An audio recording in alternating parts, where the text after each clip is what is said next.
Hello and welcome to 21st Century Vitalism, podcast asking the question, what can we do to be fully alive in the 21st century? How can we best embody that aliveness while dealing with the unique stressors that we face in this strange and potent time? My name is Brett Kane. I am your host on this grand adventure, and joining us on the show today is my new friend Teesee Tarot. And today we're going to be talking about just that, the tarot deck and divination as a whole. Little disclaimer, I freaking love divination. I don't really care what anybody says. I think this is an extremely potent and powerful modality that can really help you connect with your intuition and really help you align with your intention in the world. And that's exactly what we talk about. This is what I'm calling the field guide to tarot. So we actually talk about what exactly it is, what its function is. Are we using magic? Is this a secular thing? Do you have to be religious to use it? Can you use it if you are religious? We literally cover pretty much every element that might be blocking someone from wanting to engage with this really powerful and frankly beautiful practice. Not only do we talk about some of the things surrounding it, such as whether or not it's magical. We also dive into the deck itself, exploring kind of the traditional, what's called the Rider Waite deck, which is kind of everybody's typical first foray. And we talk about what the Fool's Journey is, the difference between the Major and the Minor Arcana, and what each of the classic suits all represent within the human experience. And yeah, this one is a really fun conversation for me. I feel like we immediately were just like, oh yeah, fellow kins on the path of figuring this whole life thing out. So I really enjoyed this conversation. I found TC on Ramin Nazir's Rainbow Brain Skull podcast, which I also really suggest if you're unfamiliar with his work. He's a really dope visual artist who also has a podcast that is a lot of fun. It's a lot of fun. So that's what we're going to be doing today. If you want to book a session with TC, I really strongly suggest it. Actually, at the end of this conversation, you'll hear me get like a 20-minute reading so you can kind of see what their work is really about, what the process and the conversation of tarot really looks like, not in like the TV or movies thing where somebody dramatically pulls the death card and lightning flashes and it's a bad omen, but like what we're actually doing here. This is a very rich lineage. But if you want to book a session with TC, you can head on over to their website, teeseetarot.com, or at Teesee Tarot, and that is Teesee Tarot. So yeah, I really suggest it. They also do tarot lessons to help kind of get you started on your own tarot path, which is something we also talk about very briefly here, and also talk about the nature of being a professional tarot reader and what exactly that looks like, and some of the perils and pitfalls that you might have to look out for. Yeah, if you want to support this show, you can head on over to Apple Podcasts, leave us a 5-star review. You can subscribe over on YouTube, like us on Facebook, follow us on Instagram, get involved in whatever way. Just let me know what you're thinking about the show. Truly, all interaction really does help. So if the show's ever inspired you, or you feel like this episode or any prior episode would be helpful to somebody else in your locus of community, please feel free to share it. Feel free to get engaged. Let me know what you're thinking. It means the world to me. I love doing this show. I love getting to meet people like TC and have these really great conversations where I actually have to re-listen to it to do the editing, and I'm almost always learning new things. And it really has been an absolute treat for me to be able to do this and to bring you all this this material, these conversations. It truly is something that I want to keep doing for as long as I can, and hopefully we can get a nice community around us, and then start really diving deeper into all these things. These are topics that are going to be circled around time and time again, because there's an infinite amount of nuance and subtlety to pretty much every subject that I've brought up so far. So yeah, we're about to be heading into 2022, and hopefully we got some big things in store.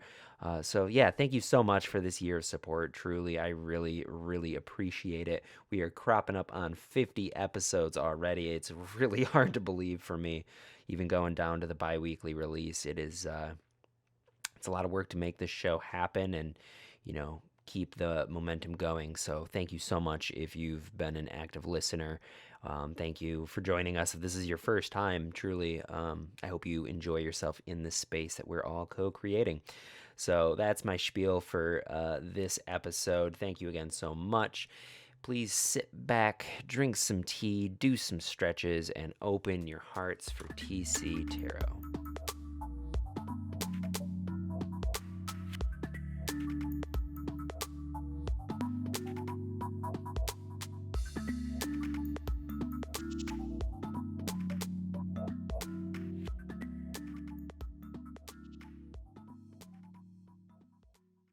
One. Teesee, hello and welcome to 21st Century Vitalism.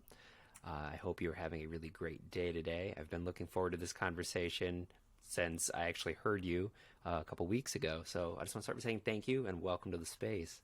Oh my gosh, thank you, Brett. It is such an honor to be here with you. Yeah, cool. So just as a preface, the listeners already know because they've listened to the intro. I do that before. We're going to be talking about divination, talking about tarot, something that I have been participating in for probably about 5 years now. I got my own Rider Waite deck. I haven't gotten into any of the other ones. I'm like, I'm going to stick to the standard. But I just kind of wanted to tell you my very first foray into tarot wasn't actually with tarot. It was with Magick the Gathering. Oh, don't get me started, man. Do not get me started. Oh, we're gonna open Pandora's box here a little bit. Oy. When I was really young, I ended up stumbling across it was one of the early OG Magick cards. It was like the Goblin Bowling Team. I remember it really specifically. And I had it, and I was just so entranced by this card. I mean, it was beautiful artwork. It was really interesting, had a lot of mystique to it.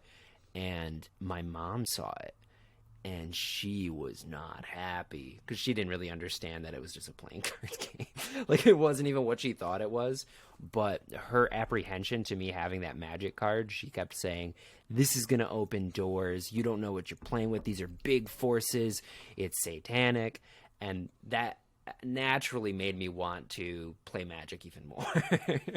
Oh my God, what better advertisement could you get? That's what I'm saying. I'm like, you really did a bad job of, same thing with like Marilyn Manson, who is now canceled. We don't want to talk about that, but like, that is the one artist I don't want you listening to. Like, that's who my favorite artist is now. Great. Okay. Thanks.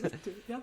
So that, I think, at a very young age instilled in me, like, I am just kind of drawn to that kind of esoteric, kind of deep, meaningful interaction with a card, even though that wasn't even what it was. And I later, found out like, oh, tarot's its own thing. And that's what my mom wanted me to avoid. But I'm just kind of curious about starting off hearing about your tarot journey. When did you find this art, science? I don't know what you'd consider it. What's your journey been so far? So I think it's so interesting that you bring up just being drawn to a very powerful card. Okay, so I know, like, if I recall correctly, goblins are not super powerful on their own, but are really annoying when you get them all together. Irrelevant, but and what I think is so compelling about that is that you connected very early on to just the power of that comes in these forms. Cardomancy would be what we would call divining with. You could divine with a Magick the Gathering deck. Something that, like, and I gave you the caveat earlier, is like, all opinions are my own, yada yada. I don't represent the psychic community at large or anything, but you can use anything to divine. You can drop a bunch of grains on the ground and see how they cluster and divine from that. You can I could throw a wet towel at the wall, see where it lands, just things like that. But cardomancy and cards are particularly compelling because they are imbued, not loosely with magic, like often imbued with like such power, like numerology, but more in the magic cards, like the even just the visual art. And that's what makes tarot, like half of what makes tarot so compelling, is that you just have these like richly symbolic, like lavishly illustrated cards that you can just drop into the pond of the subconscious, just be like, what is so much is coming up. So I just thought that was really interesting. It's like, yeah, you saw the heart of the cards pretty early. Even just like color, like you can use color to divine. That's a big part of Magick the Gathering. symbolism. I could go on, but so, and I kind of, and since you brought that up, I feel like my first experience just with I was raised like playing cards, and the tarot, I can get into that, is like largely very similar to the structure of a playing card deck. You got suits, you got ace through 10, and you have king, queen, and knight. I'm sorry, knight and page. I've been using different decks. Knight and page, or prince and princess, yada yada. But instead of king, queen, and jack. So super similar. And like I didn't never learn to divine with the cards, but when there's so much ritual around cards, and like when we learn to play cards, we learn like the ritual and the power of cards. Literally, some cards are more powerful than others. Like you can play cards certain ways, and they do different things. And it's just, and maybe I could say subconsciously that sort of started connecting things in me, that when I, was finally just like a kind of a weirdo teen and felt like I feel like I'm overdue for my first tarot deck, and I found it at a used bookstore. It was Albano Waite. It's very similar to Rider Waite, but the colors are kind of bizarrely off. It's like a kind of it's almost like a little bit of an apocalyptic lens. It's just like the sky's orange a lot of the time, but it's really cool. So how did my journey start? I got the deck when I was a teen. I was really intimidated by it. I didn't get into it for years. And I'm like, part of the reason I'm so glad to be on your show is to help sort of guide anybody who may be that intimidated, like as intimidated as I was, and just be like, it's just cards. I know there's a lot of them. I know they have a lot of crazy symbols on them, but it's simple enough. You can learn what you need to do to get started. And then from there, it's just going with your gut. But yeah, that's how my journey started, and did not continue for years. And then I think it just, after a while, got more curious, started pulling cards for myself, pulling cards for my friends, getting really annoying about it. And then I was like, can I read your tarot? They're just like, oh, Jesus, fine. Which I don't recommend, by the way. Yeah. You never want to like force a reading on somebody. That's ridiculous. But much to learn. And then I really I got serious about tarot when I moved to LA in 2017 and started reading at our comedy show, High Priestess Comedy. And I talked about this a little bit. I know you heard me on Ramin Nazir's podcast, which is so much fun, the Rainbow Brain School podcast. And I told him a little bit about, it was like actually when I started accepting money for readings that I started taking it really seriously. Like, talk about like a loaded symbol. Money's about as serious as it gets, So it's like, if people are going to trust me with their money and their time, like I'm really like, it just brings a whole new sense of discipline to it. So and I then I learned more from reading from strangers, people I'd never met, than not that I'd ever learned, like certainly than I'd ever learned reading for myself. But it was, again, just being in that arena of like, I don't know you, like we don't know each other at all except for like right now, and let's see what we got. And that's how I started building my confidence, sort of getting to where I am now. Long story. Yeah, no, that's wonderful. I love the idea of like playing card games. Like here in Michigan, we have it's one, I never actually learned to play it, but like everybody around me knows how to play it, and I am just spacing on the name. But essentially, like, the way that it works is like you get initiated into this, and it's almost like a little bit of a ceremony. Like, you get invited to the table, you learn the rules, and it's the same thing with like poker or anything. You like kind of like watch everybody, how everybody starts playing it, and they initiate you into this like secret, like, we all know how to play the game. And then you all imbue each of the cards with their own meaning that has the potential to destroy the people next to you, Like, you have the better hand, and they're like, no, I just lost all that money. And like, it is interesting how we just imbue like the poker table, if you will, with so much power, and we're all just investing in symbols, So that is actually a really cool like correlation between the two. And I think what's also really cool about what you said is like, I mean, for you, obviously tarot is a very important part of your life, and the fact that it started off with an intimidation, I think also indicates a level of respect that I think is also, like, for the folks who are out there who are intimidated by it, it's a very likely sign that that is a part of the path that they're going to be walking. If you are imbuing it with all of this, like, apprehension. It's on the spectrum of appreciation, you know. So I just want to encourage any listener who's hearing, you know, your story and all of this, like, yeah, maybe that's a sign to like lean in, you know, like the things that make you scared, you know, why hold yourself back from that, you know, to explore that. So Oh, such a good point. I honestly needed that, because whenever I come across fear, I'm like, don't be scared. And that's, you know, you don't do anything with fear when you just try to like put up a shield against it.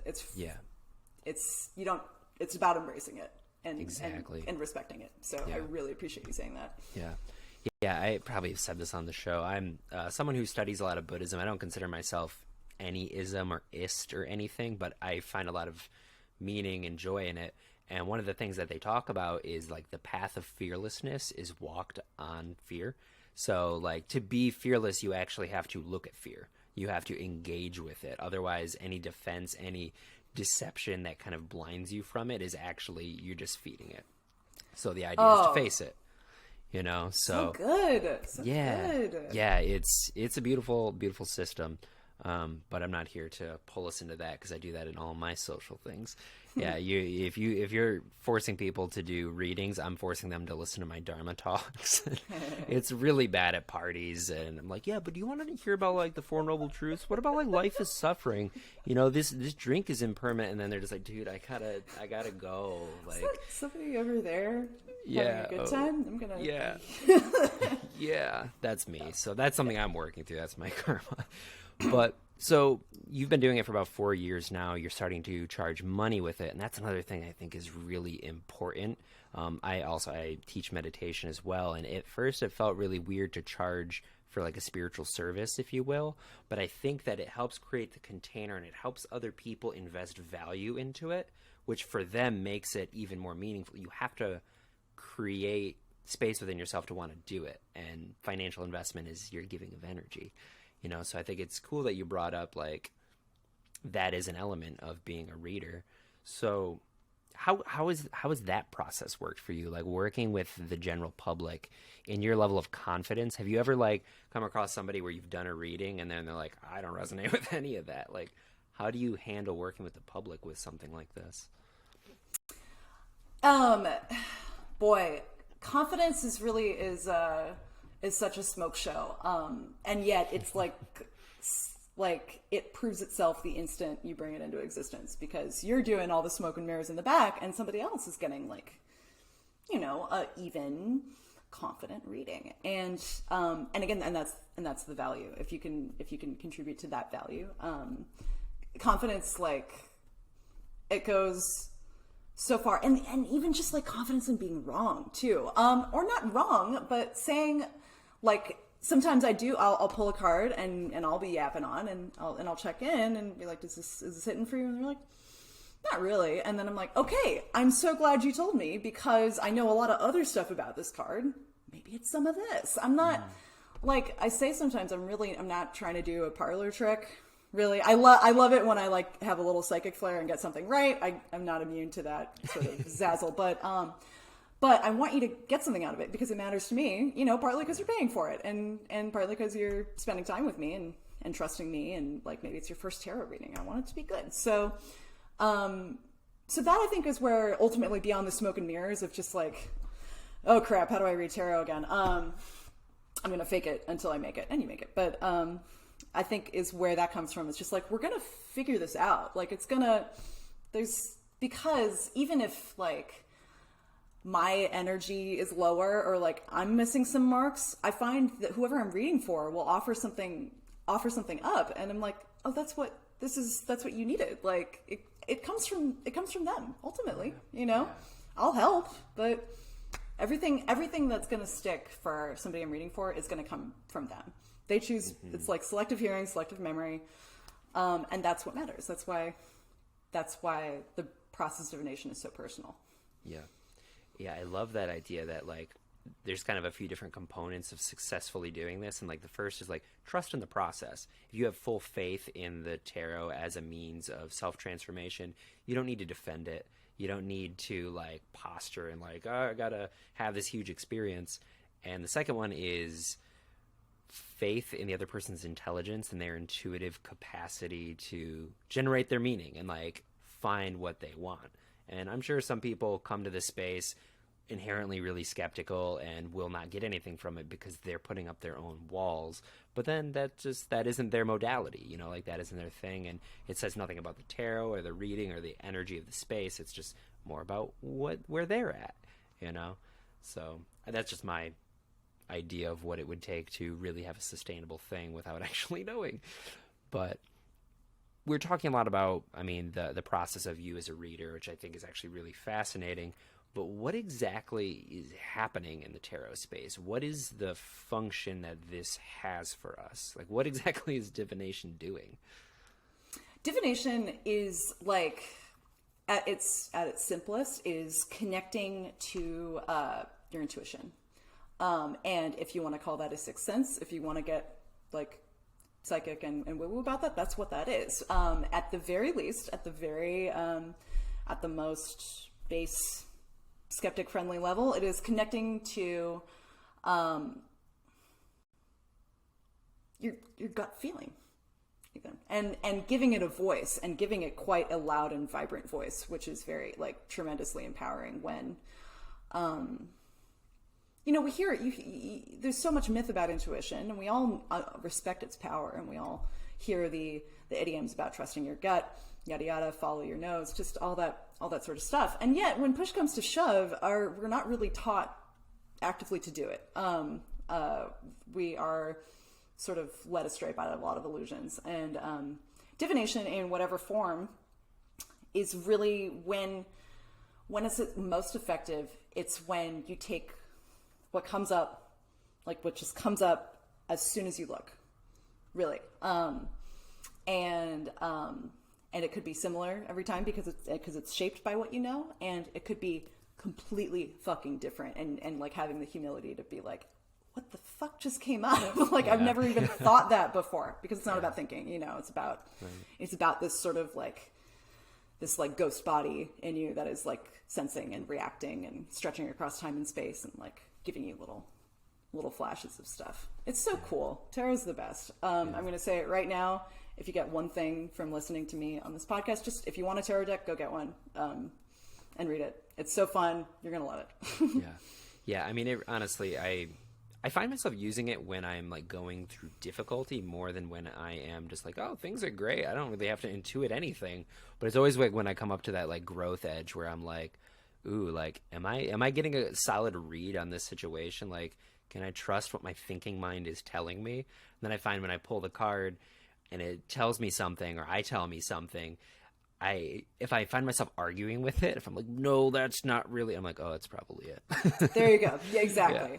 Exactly. And again, it's like so hard. This is what's really hard about it, is giving that sort of little ghost voice space and credence against like the tyranny of your inner monologue, or your mind, or your sense of logic or reason, or you know, all this like, that's not right, and that's not correct, and so that's the practice. That's really, honestly, that's really the practice.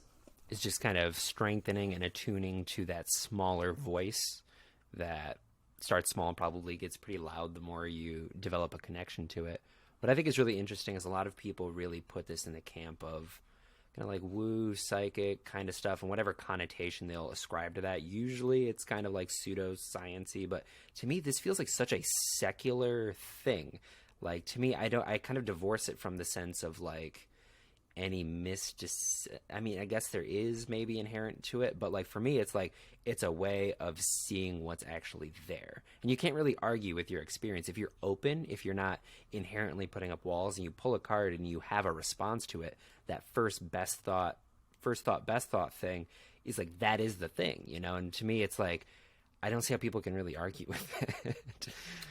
Totally. So, I mean, if you believe in the subconscious, you can believe in the power of the tarot, and that's as secular, skeptic friendly as it gets. And it's like, I couldn't say that it is divorced from mysticism because it's such a powerful tool.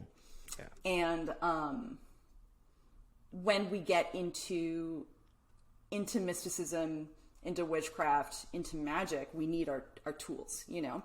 And honestly, like, I'm a big believer in magic, and magic is the same thing. All of us coming from all these different angles are trying on these different lenses to look at what's actually there.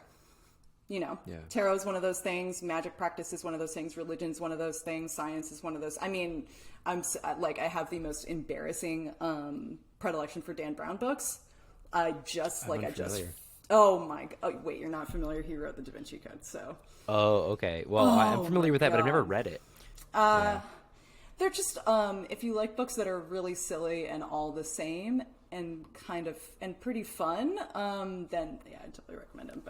But every one of them culminates in like, why are science and religion at war? It's all we're all just examining the same thing. Which yes, of course, like and tarot is one of those tools. Like we're just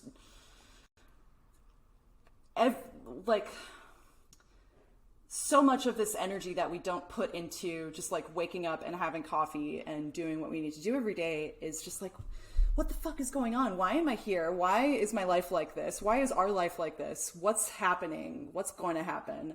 And like regardless of if you acknowledge it or not, like I firmly believe everybody's got a pot of that on the back burner. And tarot is just one of the ways you dip in and get a ladle in there. Like, okay, what is going on? What the fuck is my life? Just a powerful tool. That was a ramble, but like that was great. I love the ladle analogy. Everybody's cooking some kind of uncertainty stew, but nobody wants to taste the broth. It's just like, oh, that doesn't. Oh my god, that reminds me. I made a vegetable broth once, and I don't even know why, but I cooked it forever. It had good stuff in it, and it just turned out tasting terrible. Oh no! I just got a very vivid memory of that. My own uncertainty broth. I was like, ugh. Have you ever brothed since? Or did that like put a kibosh on the broth?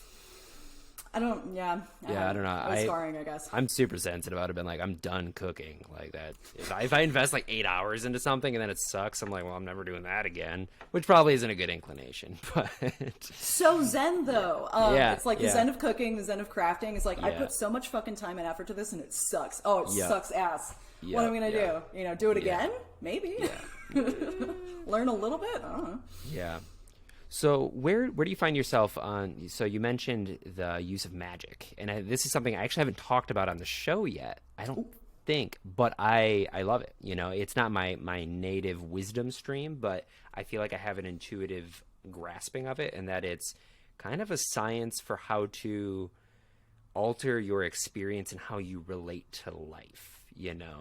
What is your interpretation of the magic pursuit? And do you subscribe? And what would be your lineage stream if you do? Magic is just like the most resonant way I have ever found to see the world, connect with the world, and honestly enjoy the world. And feel more connected to my life and feel like I have agency in my life. And it's all about that. It's all about what's going on up top in the control panel. If I burn an herb, dump a magic potion down the toilet, and say 5 words, and I feel better about something I'm going to do next, then the thing I'm going to do next is going to go better. Yeah. It doesn't really. I come back to this. Like, it doesn't really matter what you do. It doesn't matter if I'm using tarot to parse a difficult situation or throwing the wet towel at the wall. It doesn't really matter if I'm going to church or grinding up Eye of Newt, whatever. If it changes the way I feel and it changes the way I approach my life and my experience, then that's what matters, So, I've heard magic just like, I think magic is the pinnacle union of intuition and intention. And really setting intention and really getting to to really set a genuine intention, you have to really get to the heart of it. Like, you can set an intention with your mind being like, I really want to get $50,000 to buy a fancy new car. And if you don't do that without intuition, all these questions come up around it, like, why? why do I want this car? Is it to impress my dad? Is it to make me feel like my life is going somewhere important? And then without that, the intention never really comes up, you know? So yeah, intention and intuition. You have to intuit. It's like, this car is really important to me because every time I get into this fantasy car of mine and drive somewhere, it makes me feel powerful and happy and confident, and that changes, you know, just like getting into that sort of stuff. And that's why I need the car. Yeah. You know. Anyhow, intention, it feels intuition. like there's the element of it. It's like it's self-discovery, and it's like a tool for you to be able to kind of not psychoanalyze, but dive deeper into your desires. And oftentimes I find, especially in like the manifestation community, I'm kind of a subscriber to like Neville Goddard, if you've ever heard of his work. Not. I really suggest it. He was a Barbados mystic who really has a really thorough explanation of how manifestation works. And the thing that he talked about, and I think Mitch Horowitz, is that another name that... Oh, that's a name that I've heard and cannot place. Okay. Yeah, he wrote Miracle Club, I think. But their whole thing about manifestation, about doing work like this, is that it has to come from the feeling that you already have the thing, rather than just thinking your way there. So the process, I mean, in order to genuinely do that in a way that isn't faking it, you have to understand where you are to see where you want to go. So a lot of people, they sit there and they'll do some sort of practice and they'll think about something they want, but they're not actually acknowledging the present moment of the real reason why they want that thing. Like, I really want this social media following so that, you know, I can help people, is what they tell themselves, you know, my platform, so I can like really show up. But really what it is because they want to rise in that social hierarchy. So they have a misalignment between their intention and the reality of where they are. So I feel like with like tarot, with doing magic, you have an opportunity to really tap into the energetic, emotional resonance that you're at. And then you can actually shift that frequency, that resonance, to align with the reality you want, rather than like bullhead your way through, because then you're just going to create tension and you're going to be all stuck. You might get like an echo of it, and then it'll validate your ego, and then you're going to keep pushing forward. But unless you have that like radical self-honesty, I feel like you're going to be just taking yourself out at the knees, so to speak. And especially with like tarot, you know. It's tarot's honestly the strongest antidote to like it's a real reality check when it comes to manifestation and magic and that sort of thing. Because it really, no matter what, it shows you what is going on. Like every once in a while, I'll be like, oh man, I feel like shit. I'm gonna pull a card. I could really like to see the strength card right about now. That would make me feel great. And then it's just like, nope, 10 of Swords. Yeah. I'm like, okay. Yeah. Well, fuck you, but accurate, you know, accurate, real. Yeah. That's what's happening right now. That's my lesson for right now, you know, not the lesson I want to have right now.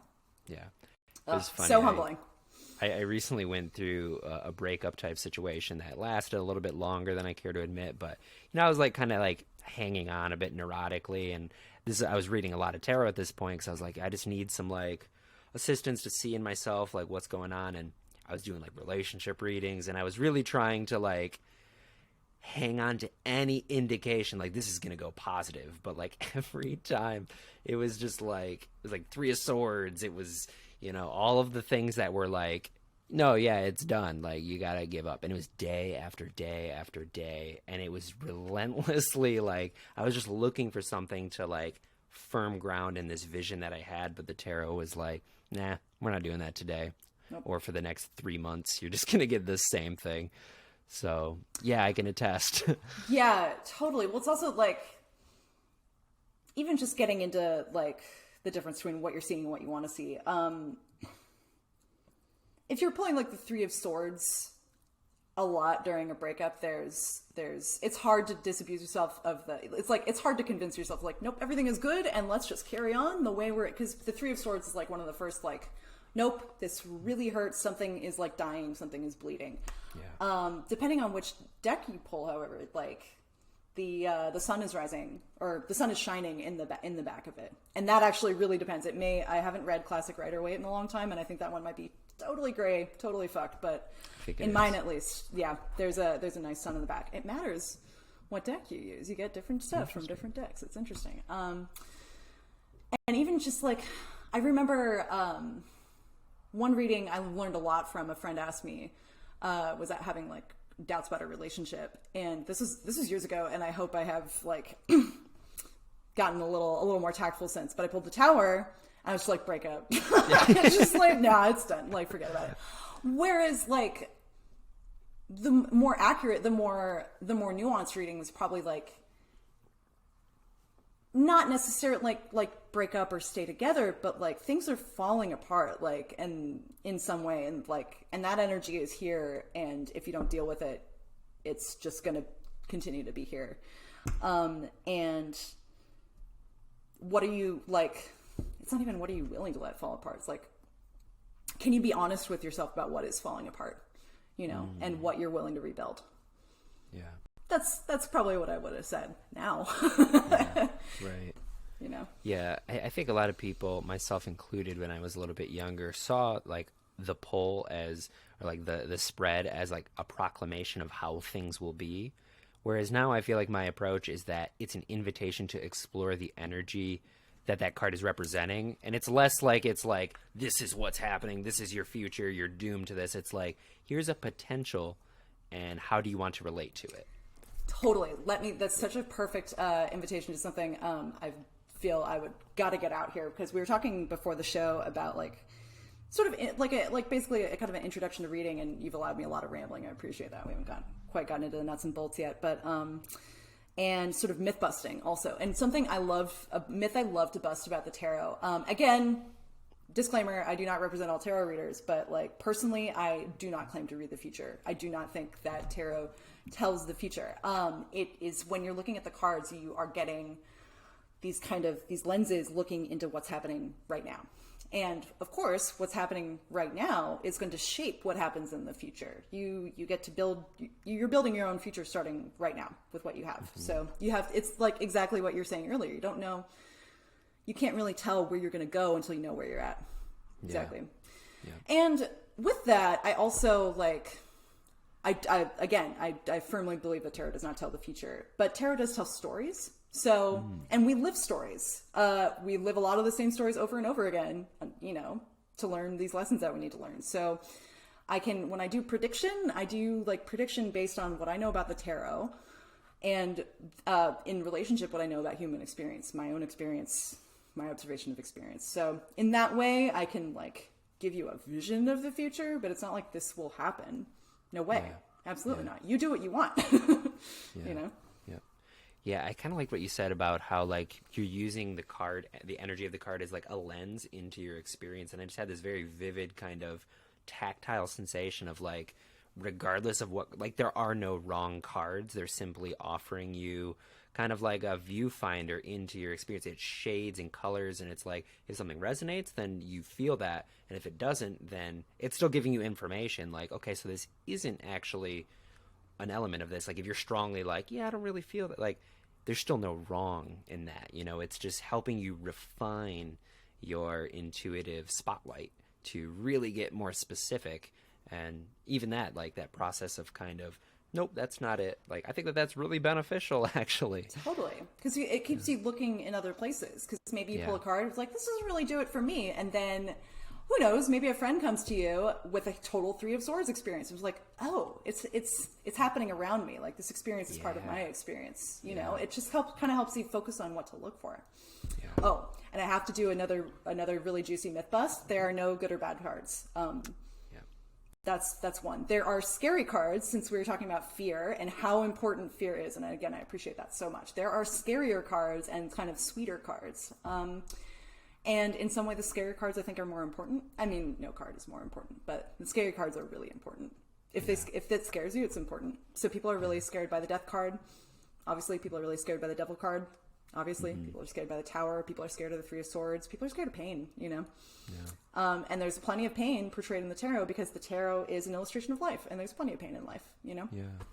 I love that. I actually had that in my notes. I wanted, because that's one that I think really tipped off people in the Satanic Panic era. There's a Devil card. There's a Death card. Oh my God, this entire system is flawed. We can't even acknowledge that. Oh my God. No. So tragic. Yeah. What, there's death in life? Bullshit. What? No death. No bad. There's compulsive forces, you know, like, no, we're not going to address that. So I liked what you said, that it's telling a story, and I think the common story between a lot of decks, specifically in the Rider Waite, I'm not sure how far this goes, but is that of the Fool's Journey. This is essentially like the entire tarot, of my understanding, at least in like the Major Arcana. Could you kind of elaborate on what exactly this is and how it relates to like the structure of the deck? Like, what is the overall story of the tarot? So the way I read it, I look at the tarot itself as just kind of like a photo album of life, honestly, and you're sort of flipping back and forth. That's another way you can divine, by the way. You can just pick up a book and flip to a page and put your finger on a word, and there you go. But so tarot itself is just sort of like a story of life and of human experience. The Fool's Journey is the story of the Major Arcana. The Fool is there are 22 cards in the Major Arcana. The Fool is number 0, which is numerologically we could get into it, but he's sort of removed from the actual sequence. He's this sort of Like impetus. the sort of protagonist. They're the protagonist, gender's dead, whatever. But and the Major Arcana tells us sort of like, with these very not mystical, mythical archetypes, tells a story of like things we find along the way as we grow up, as we learn, challenges that we face. And I think what's really cool is it starts off, the first like character that they meet is the magician. The first thing the Fool learns is that they have power, and they have power to connect to the divine and bring it to earth. So cool. Like, so cool and so empowering to think, like, once you can start believing that for yourself, that's like the beginning of your whole story. The Fool connects then with the High Priestess, sort of the guardian and goddess of intuition and mystery. The Empress, the great creator, the great mother, the Emperor, Daddy, Mr. Rules, Mr. Discipline, Mr. Structure.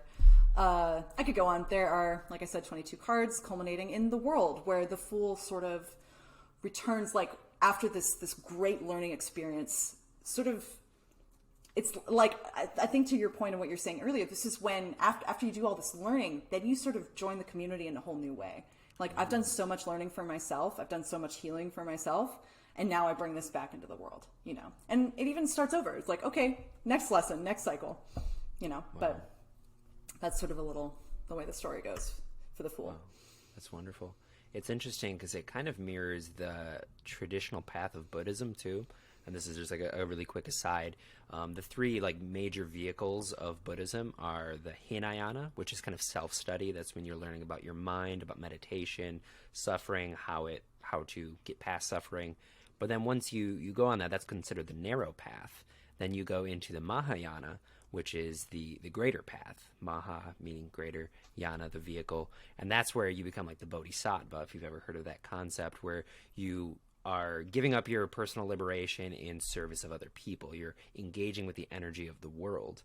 And then it turns into the Vajrayana, which is kind of their tantric kind of thing, where you're just working with the energy of every single moment. There's magic imbued in everything, but it starts from like that kind of narrow focused way, but then you end up completely merging with the world, So I just think that that's a really interesting kind of correlation, So with the Fool's Journey, the Major Arcana, and the story that kind of develops there, how does that what's the relationship between that and the Minor Arcana? Or what even is the Minor Arcana, and how does that play out?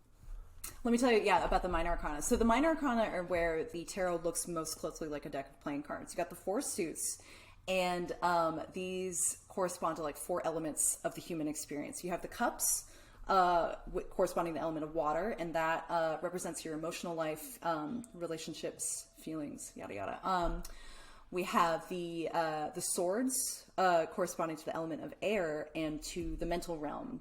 Perception, huge. Logic, reason, sense of justice, mental energy. I have a very like mental health based reading of the swords, which I mean, like, don't get me started, but that's what we deal with the swords. The wands correspond to the element of fire and to the element of spirit, like your own personal spirit beyond your mind, your feelings, your body, realm of the Pentacles. And it's like, and it's like what's your creative work, what's your magic, what motivates you, what's in your engine, what gets you going, that kind of thing.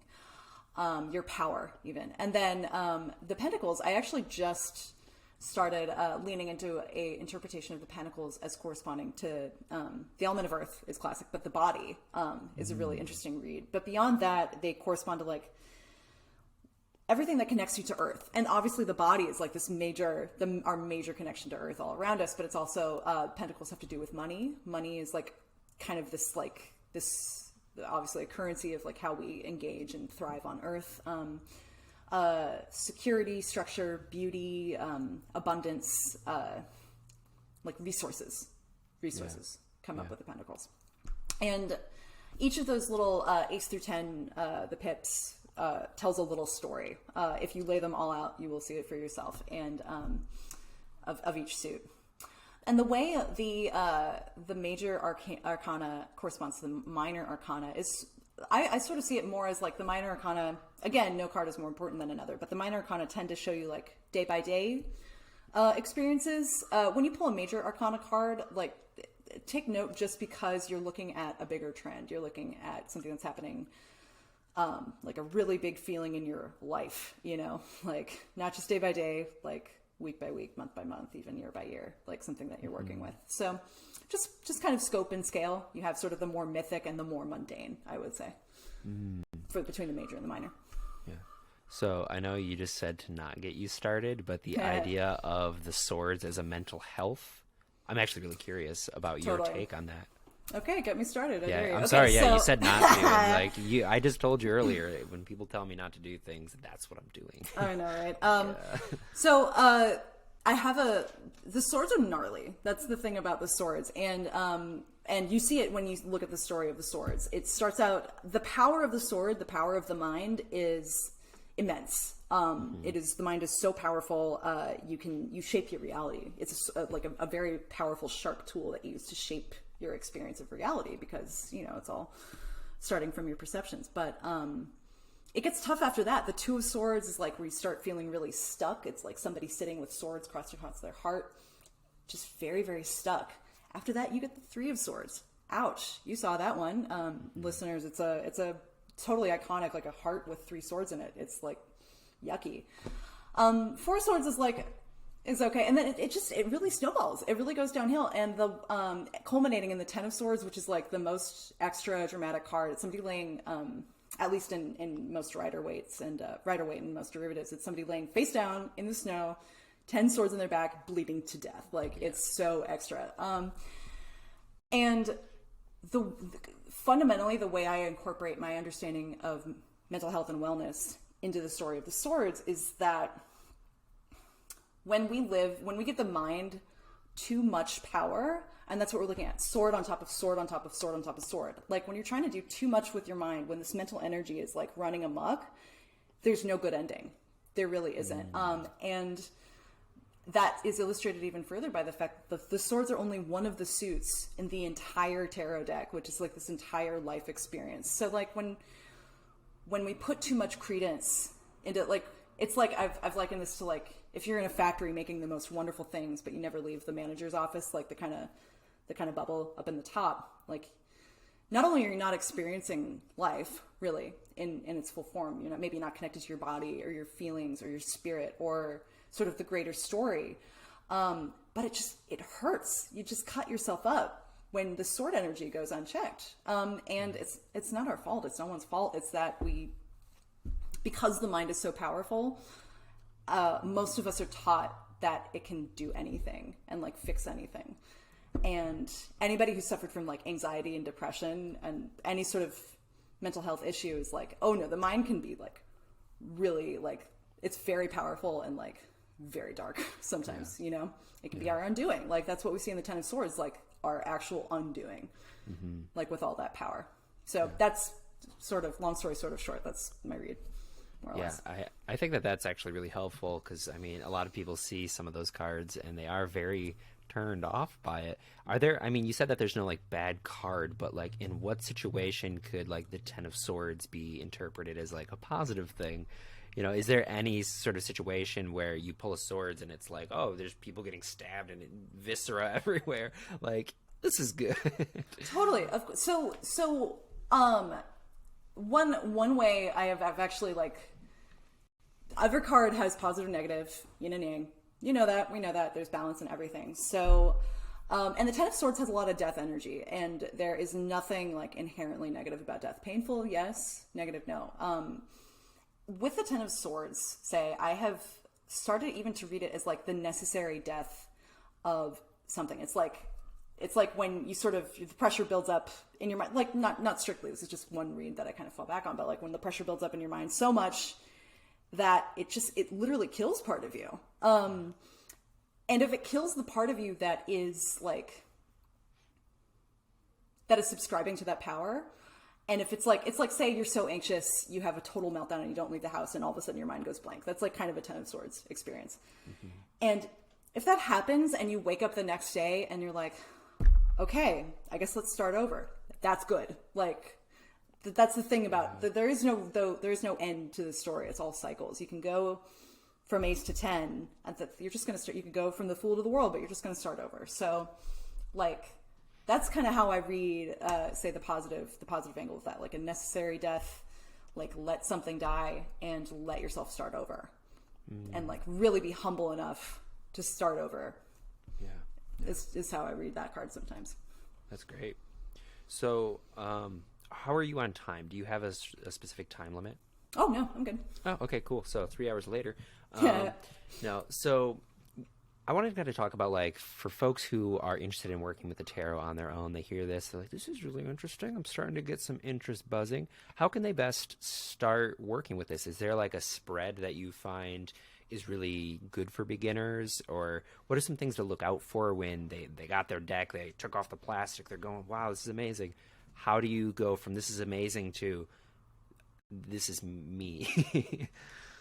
Oh, I'm so glad you asked. I'm glad you asked about the spread, because I would like to, just a personal myth to bust, is that you need to like do a fancy spread to read tarot. You do not. I never do. I read like 3 to 6 or 7 cards. That's it. They're not in any position. They don't. And honestly, I will tell you, it's because I do not remember. I cannot for the life of me remember what the Celtic Cross is. It's too many cards. I can't. Yeah. I can barely count to 12. You know, it's not going to happen. So, I firmly believe the absolute best way to get into tarot is to get a deck. Just get a deck. There's like myths around. Don't get your own deck. Bullshit. Just get your own deck. That too, yeah. Because you want to vibe with it. You want to have a deck that is magical for you, that when you look at it, you're like, oh, I feel like there are answers, like there's questions and answers in here, and I want to look at it. You really want to look at it. And if somebody gives you like a weird creepy deck and you don't want to look at it and you think of them and they're weird, forget it. So just get your own deck.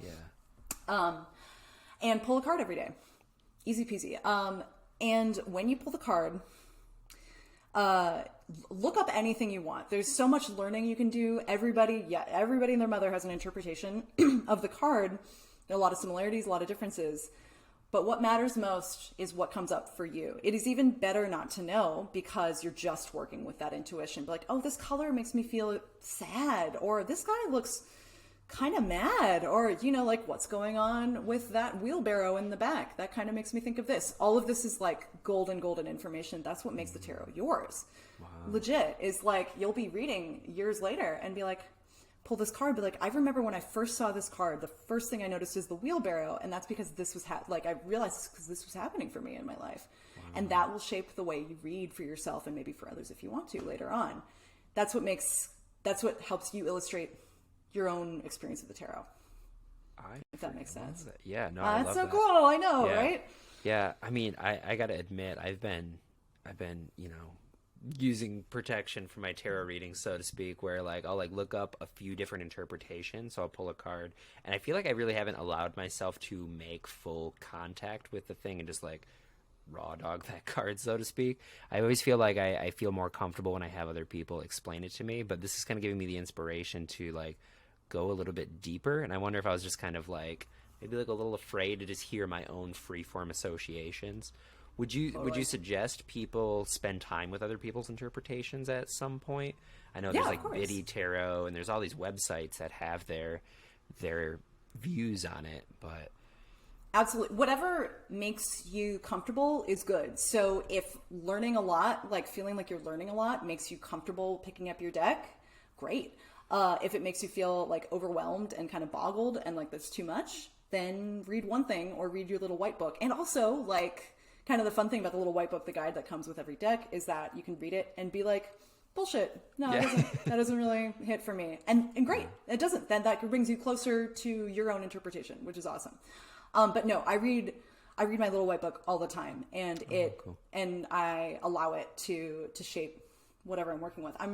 I do daily card posts on Instagram now, which has been awesome. It's like I was like super averse to using social media. It really frazzles me, but I started doing these daily cards as like just sort of a practice to be out there, like, hello, I exist. I'm on the social plane, but also to like check, like kind of hold myself accountable, check in with the cards every day, post an interpretation every day.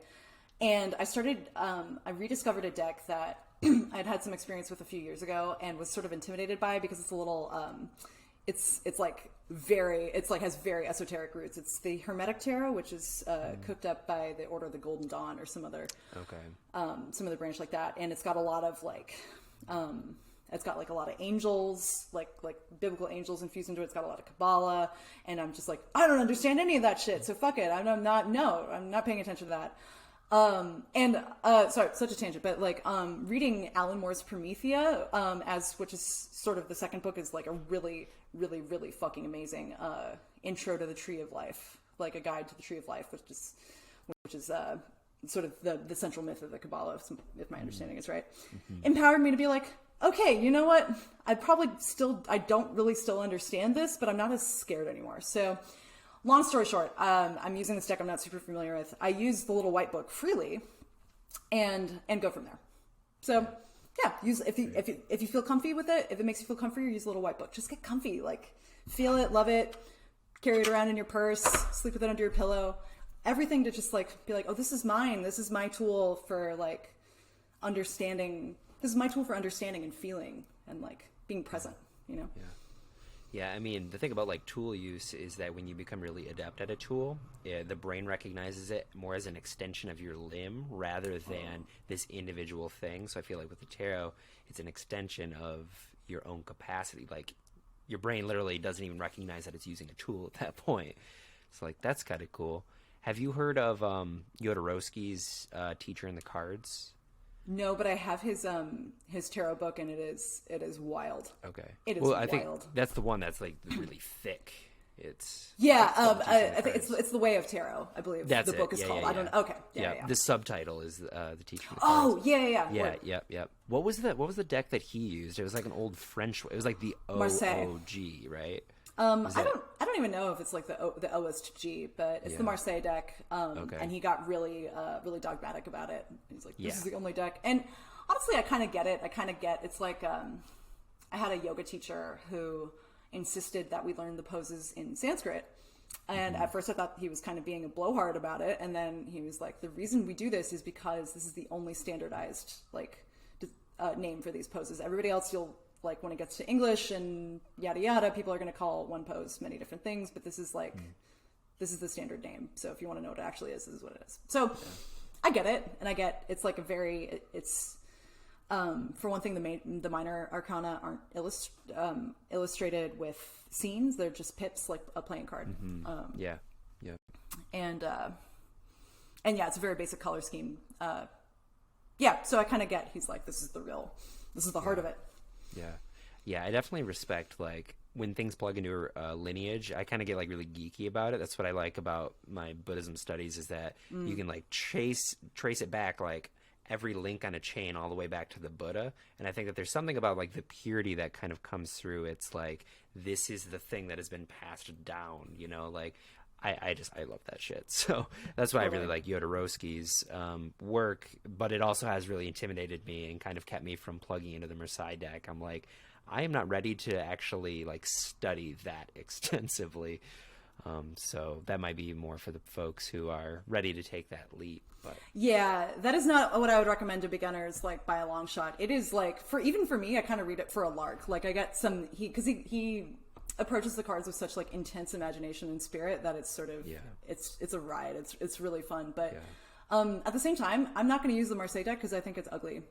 Sorry. You know, like I'm not, and I've been reading Rider Waite basically derivatives the whole time. So, and for me, that's like these are the symbols that I connect to. These are the symbols that they're not super old at all, but Pamela Coleman Smith's illustrations have become like these really, really classic icons of understanding the tarot. So that's what I always look for, and why I tend not to go for more abstract variations, but yeah.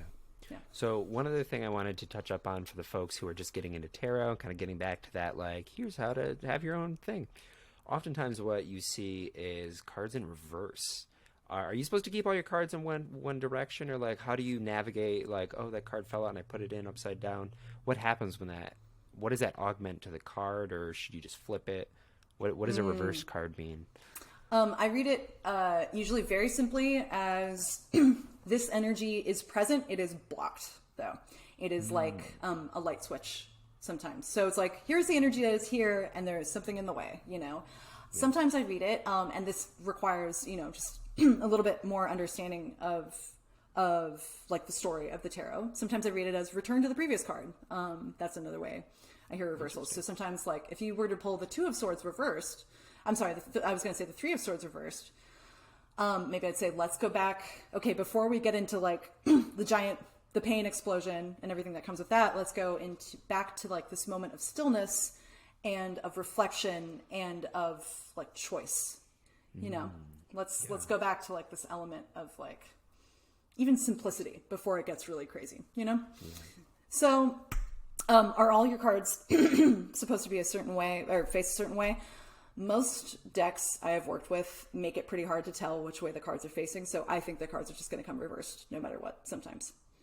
And it just means it's all very fluid, but those are the ways I tend to read reversals. Either the energy is here and it's blocked. How can we work with it? Or what can we learn from the previous card? Yeah. Well, I've never heard of the previous card version. That's actually really cool. And I feel like it opens up some creative flexibility with that. Totally. So that's really cool. I always thought it was just kind of like the opposite. So like in the Three of Swords, it's like, yeah, you're feeling really good. But that's probably not it. Maybe that's just me. The thing is, the pain is there. Even if it's not there, if you're feeling good, it means, oh, this pain is not here. But even just by saying it, it's there. You know, you're like entering it's into accordance with it. Yeah, exactly. Yeah. You know it's there. It's just not in your direct field. Right. Wow, I love that. Cool. So I feel like that was like a pretty solid 101 for the folks who might not have any idea.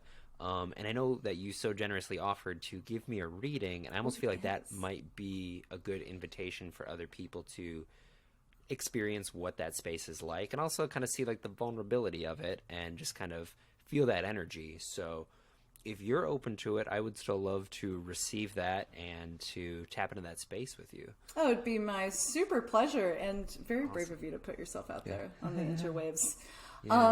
Beautiful. So I'm gonna have a sip of water because I feel like it's got a little something going on. But I'm done so I will tell you, like I said, I don't do any particular spread ever. I pull 3 cards. I don't even pull them in an order, really. I sort of shuffle them the way I feel works the best. So that's what you'll see. I might pull some more. I pull, if a card slips out, I read it, because I think, what more do you need? What better sign do you need? I just open with a short breath work and meditation. I like to ask, if you get a reading from me online, I ask you at the very top when you buy the reading, what you're hoping to address. And it could be that you're like genuinely not hoping to address anything, but something will come up. It always comes up. But if you have that intention, sort of, if you can bring it a little closer to the front before we get into it, I will be able to address it more clearly, obviously. Okay. And then I just and then I end with a short breath work as well. So I love the inclusion of the breath work. I find like creating that container for it as well, physiologically entering the head and heart space. Totally. So just want to throw that there. Yeah, definitely. And the way I'm thinking of it more recently is like, if you use a Ouija board, you say hello and goodbye. And even like saying goodbye, I have to remind myself to like sign off at the end and be like, okay, we're leaving. But yeah, definitely. Please don't follow me home. Yeah. Just kidding. The tarot will always follow you. But yeah, it's definitely, it really helps to have the container and get on the same page. So, Brett, is there anything you are hoping to address in this reading? I don't want to cop out and say no. That's fine. I didn't really have anything like, there's nothing like pressing in my life right now, which is like a first. Is generalized okay? Yeah, of course. It'll come up. Yeah, I'm sure. Cool. All right, well, let's get into it then. So, just a quick little breathwork exercise. Go ahead and close your eyes. Feel your feet on the floor. I like to kind of lift my toes up and place them back with intention on the floor. Feel the balls of your feet on the floor, the heels on the floor, and even roll between them and feel all these points where your body connects with the earth. And sort of bring your awareness up parallel through the joints, your ankles, the long bones of your shins, the knees, the extra long bones of your thighs, and your butt. And if you're sitting, feel where your butt is in the seat. And sort of even shift, feel your weight evenly between the sides of your seat. And sense into where you connect with the chair and where the chair connects with the earth. And, whether there's floor, rug, concrete, a whole other story beneath you. Imagine that channel opening up between you and the earth.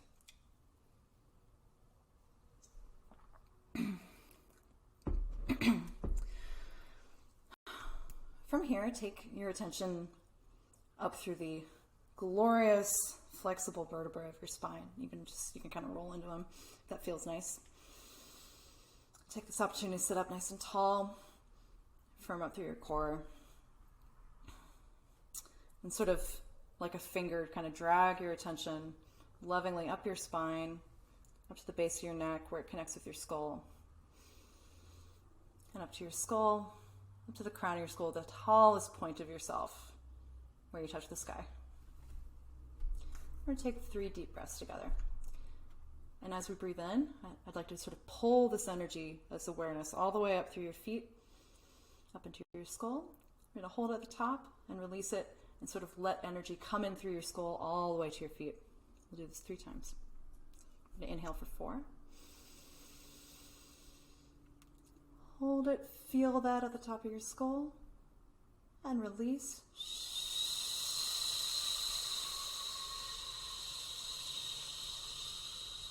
All the way to the bottom of your feet. And breathe in for 4. Hold that at the top of your crown, and release.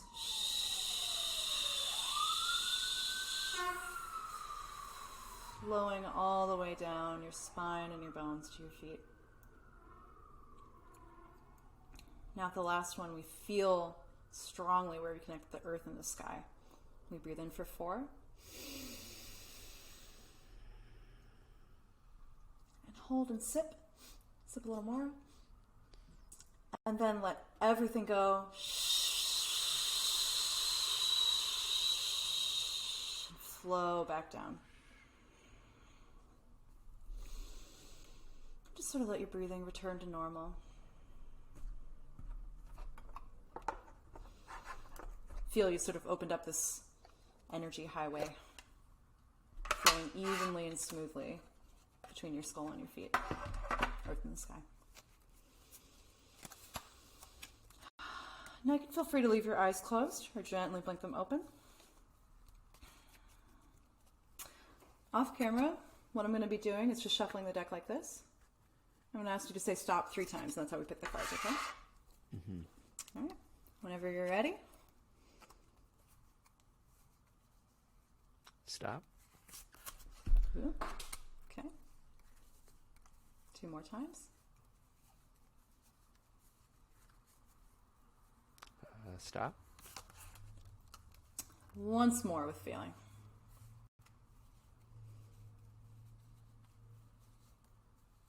And stop. Beautiful. Okay. I'm going to read this first one first because it fully fell out of my hands. So. Okay. This is the 2 of Pentacles. I would like to suggest intuitively that perhaps this energy is a little elusive, but yet in being elusive, commanding a lot of your attention. So with the 2, we're sort of like, as with all 2s, we are getting our footing and beginning our journey through this particular story. And this is the story of the Pentacles. This is the story of your work on Earth. This is the story of your resources. This is the story of your body. And this is sort of just being in it. With the 2, a major element that comes up, you can see with our little, harder to see actually in this deck. In your deck, in a Rider Waite deck, this person is juggling. And so for the 2, we start incorporating these elements. We go from the Ace, which is like the very essence of the Pentacles, the gift of like, I read it as a seed a lot. This is your seed. This is something that that in communion with the earth and with nature, you can grow into something that will nourish you later. And that's kind of the whole story of the Pentacles, is a story of growth and of work, and of nourishment. And with the 2, we see, okay, yeah, the Ace is, it's such a gift. It's like, what do you do when you have more than one gift? Like, where are we going from here? And sort of seeing how those gifts relate to each other, pull from each other. How do you keep these both in your life? Because it's never quite so simple as being the Johnny Appleseed and being like, okay, I have one thing to do. I'm going to go do it. There's always many things to do, especially with, you can see here on the horizon, like your gifts have global impact. I'm going to say that the work you do has an effect far beyond your immediate surroundings. Also kind of boggling. So at this point, sort of dealing with this, sort of managing these energies of like, what's the little juggling act I have to do every day to like stay in motion. That's like emotion is like how juggling works. If you're staying still, you're not juggling. So keeping these things in the air and keeping some dynamism to them, but also paying everything the attention that it needs. So I'll leave you with that. Is this bringing up anything I should take note of? Yeah? Yeah, for sure. Okay. Well, feel free to share or not as we go on. Good. Okay. Here are 2 more for you. Oopsie. We have the 5 of Cups and the Queen of Rods. How fresh is this breakup? I pulled so many 5 of Cups this past year. Like, that was one of the ones that it was literally like every day for a week. Yeah. So yeah, it was probably like 2 months ago. Yeah. So with the 5 is like when in the story of the Cups is when we first learn loss. Our hearts have grown so much, and inevitably things spill, like things fall apart. We lose shit. We lose stuff. And with the 5, there is a whole card devoted to this. Take the time to mourn. And the 5 is a really good reminder. It's like, there's really no getting through this without mourning and grieving. And not just, I just remembered you mentioned a breakup, which it's like, Cups number 1 is like our relationships and how our hearts sort of grow and interact with and share energy with other hearts. But I feel like a big a sense of community in this card, because we've all like lost a lot this past year. As a global community, we lost a lot. Even those, like, I am like probably one of the luckiest people in the world. Nobody I know died of COVID, I didn't lose my job and live on the streets. And yet when I look back on last year, like you have to mourn, because it was tragic. Crucially, this is the nice part of the 5 of Cups. There's always a nice part, is once you really like say your prayers, say your eulogies, take the time to honor what is lost, you get to go back and work again with what you still have, because you never lose everything. There is no like I've lost everything card, really. You always have something left. There's always this renewable energy in your heart, and the story keeps going. The story of your heart keeps going. This is only in the middle. It's just kind of a necessary moment. And in this one, when you sort of work through, take your time to mourn and grieve, you get to work with these cups and say, okay, I can still love, I can still feel, we're good, we're here we go. Like, it's not like I'm going to go out and love again. You just do. Every day you wake up, you love. You do. And that's how the story goes. But also, kind of, we notice this castle here. Like, many interesting things ahead. Many treasures. A journey. What's in the castle? What's the castle for you? What's that goal? What's that sense of security? What's that sense of adventure in your emotional life? You know, where's that? Yeah, I think adventure is actually something. The coolest thing about the tarot and reading for other people, especially, is I get something new every single time. I don't think I've ever strictly used the word adventure in correlation with this card, but like seeing the story of your heart and of your emotions as an adventure, you know, fraught with challenges, but also delights and treasures, is an interesting lesson of this card, I think. I like that a lot. Okay, here, sunshiny, badass, we have the Queen of Rods. Oh, I realize, dear listeners, I should probably be taking more effort to describe what we're looking at. So, the Queen of Rods, and I will say also, if you're listening along, I'm reading from the Morgan Greer Tarot, which is based on Rider Waite, a little different, and watercolor illustrations that are sort of even just like more focused. It's like a closer lens. So, so the Queen of Rods we see here with her magic wand. The rods are another word for wands, and this is a magic wand, and the sunflower here. The way I read queens is that the queens are masters of their suit, like monarchs, regents of their suit, and they rule over the internal realm. So where kings are making things happen outwardly, queens are making things happen inwardly. And that's, I wish I could tell you who I attribute that to, but I don't remember. It was years ago I heard that. But so the Queen of Rods, with the Queen of Rods, I ask you, it's like, you're asking, as you move through this journey, as you are sort of waking up, dealing with the nitty gritty, being like, how do I balance everything I need to do every day? How do I balance like these different paths that I'm trying to flesh out, and these different projects that I'm trying to like bring out of the ground, like Dr. Manhattan on Mars. And as I like live my human life full of heart and feeling, and deal with these sort of tough moments, I'm like, you go in and you ask yourself, what is the true, miraculous, illuminating nature of my spirit? What is the power of my spirit? What is the power of this animation that I have inside me, and this ability to pull from within myself and bring to life with passion? It's just, it's pure fire.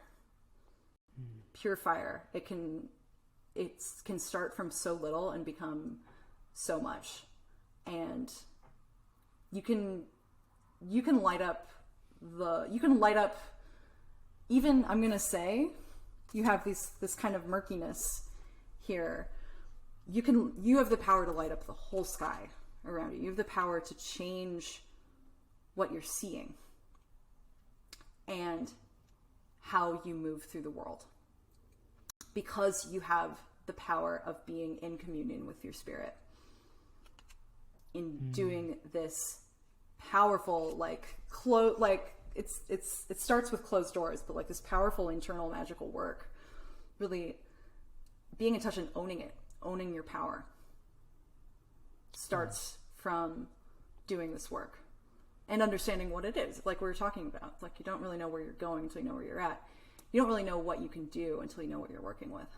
So it's like, this is a message I get from this is know thyself, know your beauty, know your power, know your power. There's no getting around it.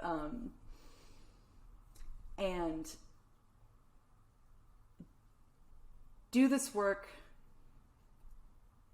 and it will be seen. When you work on yourself, it is seen. There is, because the door is closed, but the windows are open, you know? Everybody sees that the light is on inside. Wow. You know? Yeah, okay. So, little story. And this is just a fun, it's so nice to see queens. They're so powerful, and so inspiring. So I would say, remember her, remember the power of the light. Remember that light and energy is power.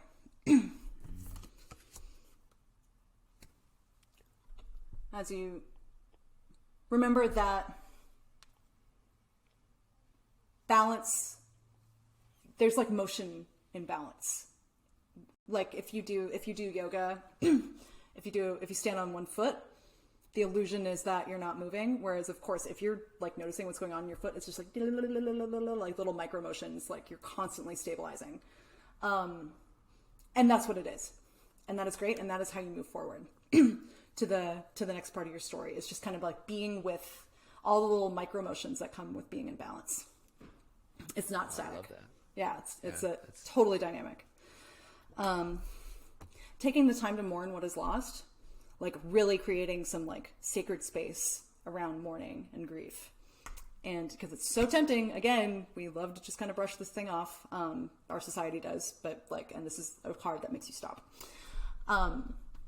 Taking the time, then understanding, sort of assessing what you're working with and how and where you want to go with it, with your emotions, and you know, getting back your sense of agency, because when you take a huge hit like that, it feels like you're drowning, and seeing yourself as even just like getting this kind of perspective on getting a little bit outside of your emotions, being able to see them for what they are, and the sadness and the grief and the joy and everything, but getting to witness it, you know, as opposed to just like blah blah blah blah, blah, I'm drowning, blah blah blah blah, blah. I don't know what's happening, blah blah blah. You get to have this perspective. Yeah. And getting your perspective back on like, okay, where am I going? You know, what was I doing before all this happened? You know, what do I want for my heart?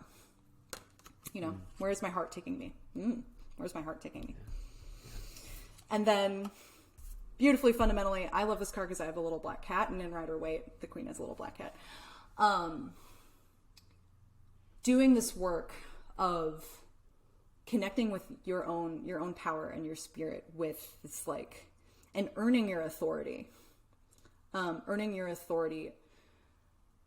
of over your, not over your spirit, but like the authority that comes with being in true communion with your spirit and with your energy. And doing this work and trusting that it is seen and it is respected. Juicy. Yeah. Juicy fruit. Oh. Yeah, thank you. Oh, my pleasure. Is any questions, anything come up that was a little sticky or resonant or anything like that? Yeah, so I guess my what immediately came up, it was funny that you drew like the Two of Pentacles, because something that I am kind of chewing on right now is I have so many offerings that I'm doing. Primarily, I do body work for a living. I do this podcast. And the one thing that I'm certified to do, but I haven't really fully stepped into the role of, is to teach mindfulness meditation. I actually got certified under a lineage, so I am kind of a torchbearer for something that has lasted 2,500 years. And a big thing that I've been kind of chewing with is like, I really want to make sure that I honor that and I don't use that as a means to just dissuade people into weird directions. And I've really been thinking a lot the past few days of how I can actually step more into that role and bring this into Grand Rapids and actually be an ambassador for this, you know, this huge monumental thing. And so trying to balance how to really honor that, do my body work, maintain this podcast has been kind of the conversation I've been having with myself, honestly, like this whole week. So for us to start off with that was just like, oh, okay, yeah, I guess that's what's coming forward. How funny. So the thing I thought of, I went to this shibari class, this rope bondage class, and this guy was just this businessman who started, he was just nuts about rope bondage, and he started taking business trips to Japan and taking classes there. And he took classes for so many years that the teacher, like, kind of, I don't even know what the language barrier was like by the end of it, but the teacher just gave him a piece of paper and he's like, okay, thank you. And then one of his acolytes says like, no, that means you have to teach. It's not even like you're allowed to teach. It means you have to teach. Whoa. So that was the first thing I thought of when you were talking about this. So anyway, so he came back to LA and he's like, I guess I have to teach now. All right, I don't know what else I was doing, but and he opened this the studio to teach this particular teacher's practice, which is so cool. But the first, like, the sense of duty that comes with that, like having the millennia of teaching behind you and coming to the front of it. And I actually kind of see this like with this ship in the distance. It's kind of like this ship just left you in Grand Rapids with this sea. You're like, okay, you know, and like, how do I work with this? So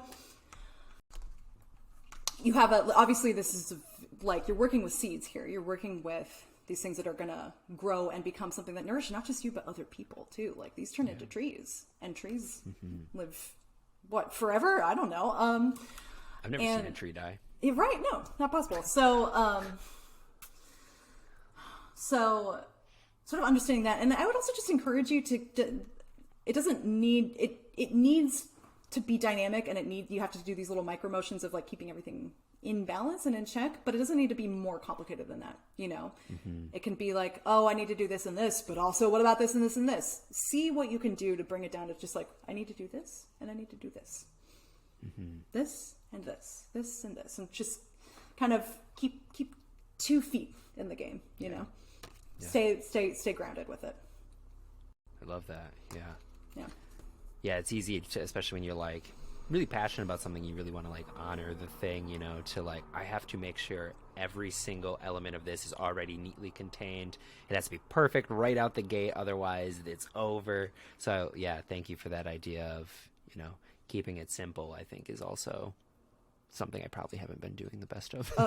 Well, also keep like being perfect right out of the gate. Like what you want your little seed to be like, you want it to be a like sprout tomorrow into a perfect little tiny bonsai, because that's not going to happen. It's going to be a weird little shoot. You're going to be like, ugh, what is this? What do you need? More, I don't know, nitrogen? More sun? It's a process. You're working with something that is like you're at the beginning of a long process. Yeah. That's what we see with like a two. Yeah. And the second thing, with the 5 of Cups, the fact that was pulled up, where I feel like I'm at with it right now is like, I've gotten a lot of space from the situation and really processed a lot of the emotions. And the part that you were talking about that really resonated with me was the idea of that castle in the background. And like the fact that you pointed to like the optimism of the card, like, 3 cups have spilled over, but you still have these 2. It just kind of showed me like, that happened. There was a loss, but at the same time, there's the castle in the distance, which is the work that I'm doing and like learning how to balance, and just like in acknowledgement that like, yes, something happened, you lost something, there's grieving, but also that's been like a karmic thing that I've kind of been dealing with for a long time, you know, and different people will come in and fill that role.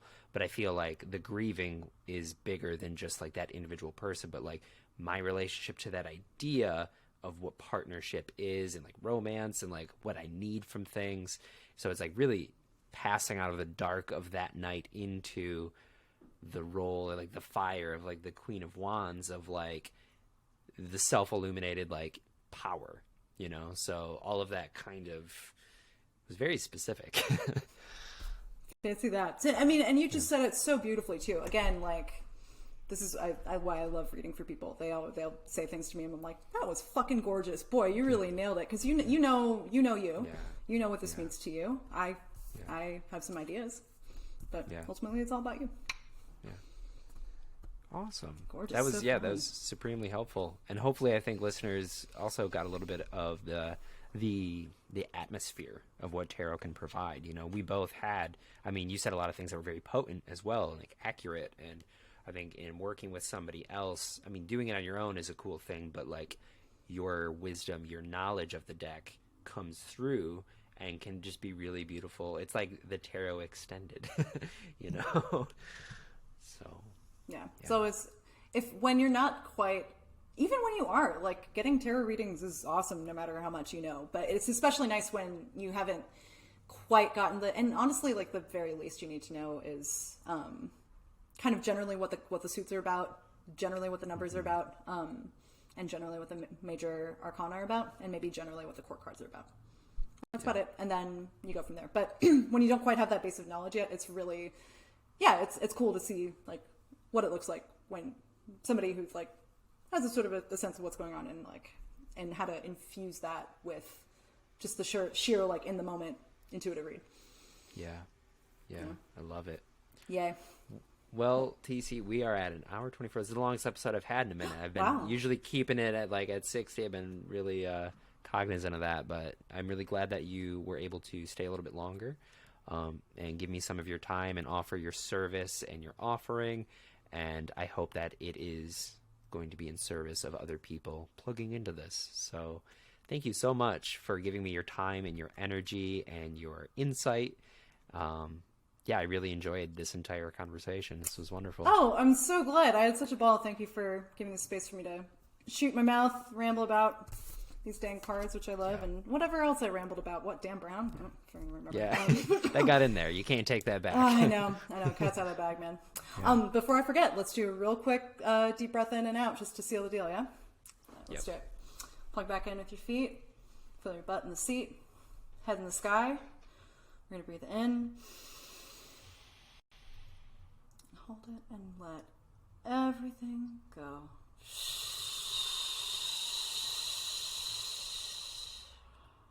Beautiful. Goodbye, cards. See you next time. Thank you for closing, because otherwise I would have been popping up near dinner time for you. That would have been really awkward. I wasn't invited. So, before we tune off, though, I want to give you the opportunity. Where can people find you? How can they plug in? What are you offering for folks outside of do you just do readings? Do you teach? What's your... I am so glad you asked. Thank you. So you can find me on Instagram. Reluctantly, I am there. I'm Teesee Tarot, which is Tarot. I do daily card pulls. I hope you enjoy them. I enjoy doing them. You can also book a reading with me through Instagram or through my website, which is teeseetarot.com. And I do actually, I haven't structured this yet, but I am more than willing and very, very happy to offer lessons. And right now it's just sort of in a nebulous prototype. So if you're curious about learning tarot, you can message me on Instagram or hit me up through my website, and we can talk about what you want to learn and go from there. I also do events. If you happen to be in the LA area, or if you fancy a remote event, I'm available for all these things. Amazing. Awesome. Well, thank you again so much. Truly, it's been an honor and a pleasure, and we will catch you hopefully sometime soon. I'd love that. Pleasure's all mine. None for you, all mine. No, you can have it. It's fine. I usually have a lot of pleasure in my life. Wow. It's a pleasure. That's what we're ending it on. All right. That's what we're ending it on.